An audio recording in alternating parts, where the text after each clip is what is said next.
নমস্কাৰ বন্ধুসকল, আজি প্ৰজ্ঞান ইউনিভাৰ্ছ চেনেলত আপোনালোকক সকলোকে মই স্বাগতম জনাইছো, য'ত আমি আপোনাক জ্যোতিষৰ সৈতে জড়িত আচৰিত গোপন কথা আৰু সমাধান কওঁ। প্ৰিয় দৰ্শক, আপুনি জানেনে যে হনুমান চলিচা আবৃত্তি কৰিলে জীৱনৰ সকলো সমস্যা সমাধান হ'ব পাৰে? ই কেৱল ভয় আৰু নেতিবাচকতা দূৰ কৰাই নহয়, আপোনাৰ ভাগ্যও সলনি কৰিব পাৰে। এই ভিডিঅ'টোত আমি আপোনালোকক জনাম যে হনুমান চলিচা আবৃত্তিৰ 10টা আলৌকিক উপকাৰ, যিয়ে আপোনাৰ জীৱনটো সুখী আৰু সফল কৰি তুলিব পাৰে। হনুমান চলিচা আবৃত্তিৰ 10টা আলৌকিক উপকাৰ যদি আমি চাওঁ, ভয় আৰু নেতিবাচক শক্তিৰ পৰা মুক্তি। যদি আপুনি বাৰে বাৰে ভয় অনুভৱ কৰে বা যিকোনো ধৰণৰ নেতিবাচক শক্তি অনুভৱ কৰে, তেন্তে হনুমান চলিচাৰ আবৃত্তি আপোনাৰ বাবে আটাইতকৈ ডাঙৰ সুৰক্ষামূলক কৱচ হ'ব পাৰে। ই ভূত পিশাচ আৰু যিকোনো ধৰণৰ নেতিবাচক শক্তিৰ পৰা ৰক্ষা কৰে। হনুমানজীক ক্ষমতা আৰু বীৰত্বৰ প্ৰতীক বুলিও গণ্য কৰা হয়। হনুমান চলিচা আবৃত্তি কৰিলে আপোনাৰ আত্মবিশ্বাস বৃদ্ধি পায় আৰু জীৱনৰ যিকোনো প্ৰত্যাহ্বানৰ সন্মুখীন হ'বলৈ সাহস পায়। ইয়াৰ পিছত যদি আমি চাওঁ, মানসিক শান্তি আৰু মানসিক চাপৰ পৰাও উপশম পোৱা যায়।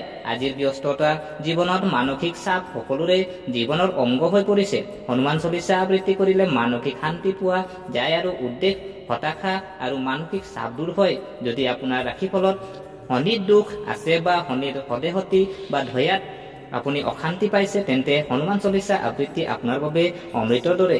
ইয়াৰ দ্বাৰা শনিদেৱৰ আশীৰ্বাদ পায় আৰু বিপদৰ পৰা সকাহ পায়। স্বাস্থ্যৰ উপকাৰিতা আৰু ৰোগ প্ৰতিৰোধ হোৱা দেখা যায়। হনুমান চলিচা আবৃত্তি কৰিলে শৰীৰলৈ ইতিবাচক শক্তি আনে, যিয়ে উন্নত স্বাস্থ্য বজাই ৰাখে, ৰোগ নিৰাময় সহায়ক আৰু সজীৱতা বৃদ্ধি কৰে। কামত সফলতা আৰু বাধাও ধ্বংস হয়। যদি আপোনাৰ কামত অবিৰতা বাধা আছে বা আপুনি সফলতা লাভ কৰা নাই, তেন্তে হনুমান চলিচা দৈনিক আবৃত্তি কৰক। ই সকলো বাধা আঁতৰাৰ সফলতাৰ পথ প্ৰশস্ত কৰে। যদি কোনো ব্যক্তিয়ে বেয়া অভ্যাস, নিচা বা আন কোনো বন্ধনৰ পৰা মুক্ত পাব বিচাৰে, তেন্তে হনুমান চলিচা সঞ্জীৱনীৰ দৰে কাম কৰে। মনক নিয়ন্ত্ৰণ আৰু চিন্তাবোৰ শুদ্ধ কৰাত সহায় কৰে।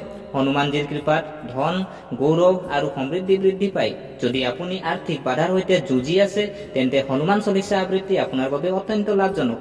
যদি শত্ৰুৱে আপোনাক জীৱনত বাধাৰ সৃষ্টি কৰিছে বা আপুনি আইনী বিষয়ত আবদ্ধ হৈ আছে, তেন্তে হনুমান চলিচা আবৃত্তি কৰিলে জয়লাভত সহায়ক হ'ব পাৰে। প্ৰিয় দৰ্শক, হনুমান চলিচা পাঠ কৰিলে মানুহৰ পাপ ধ্বংস হয় আৰু পৰিত্ৰাণ পথ প্ৰদান কৰে। এইটোৱে হৈছে ঈশ্বৰৰ কৃপা পাবলৈ। হনুমান চলিচা কেনেকৈ আবৃত্তি কৰিব জানো আহক। ৰাতিপুৱা গা ধুই পৰিষ্কাৰ কাপোৰ পিন্ধি দীপ জ্বলাই হনুমানজীৰ সন্মুখত আবৃত্তি কৰক।